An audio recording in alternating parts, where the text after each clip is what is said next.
Մեկ լսվում է ժողովուրդ։ Հաղթանակ շահամատի սիրելի բնակիչներ, Հայաստանի Հանրապետության հպարտ քաղաքացիներ ողջունում են բոլորին։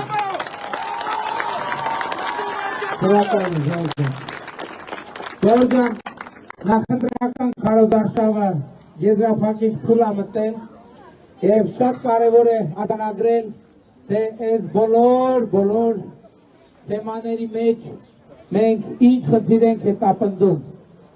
Մեր մեծագույն խնդիրն է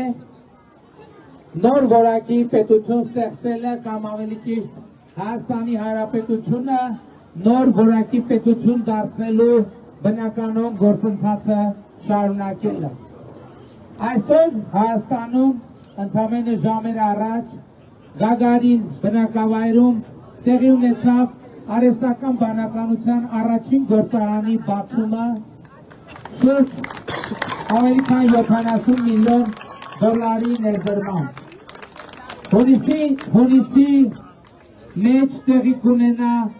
արհեստական բանականության երկրորդ գործարանի բացումը հրազդանմեքենա գործարանի տարածքում, որը ըստ կանխատեսումների կարող է դառնալ մինչև 5 միլիարդ դոլարի ներդրում Հայաստանի Հանրապետությունում։ Սա նշանակում է, որ Հայաստանի Հանրապետությունը ավելի ակտիվորեն է մտնում տեխնոլոգիական եւ տնտեսական տրանսֆորմացիայի փուլ։ Դուք մայիսի 28-ին Հանրապետության հրապարակում տեսաք զորահանդեսը Հայաստանի Հանրապետության նոր բանակի։ Մենք այդտեղ ցուցադրեցինք ժամանակակից, գերժամանակակից նորագույն սպառազինություն, որի մի հատվածը արտադրված էր օտար երկրներում, բայց մյուս հատվածը արտադրված էր Հայաստանի Հանրապետությունում, եւ սա մեր առանձնաշի ուրախության եւ հպարտության առիթ է։ Բայց ուզում եմ նաեւ արձանագրել, որ այդ արդյունքը մենք ունեցել ենք այդ թվում նրա պատճառով, որ 2017 թվականի համեմատ 2025 թվականին մենք գիտության ֆինանսավորումը 2.8 անգամ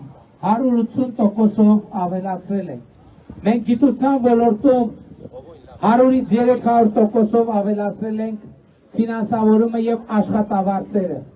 Մենք գիտության ոլորտում 20 միլիարդ դրամ ենք ներդրել գիտական, գիտահետազոտական եւ կրթական կազմակերպություններին գիտական սարքավորումներով ապահովելու համար։ Եվ այդ ծրագրի գագաթնակետը թագն ու պսակը Երևանի պետական համալսարանի համար նոր 10 միլիոն դոլար արժողությամբ սուպեր համակարգչի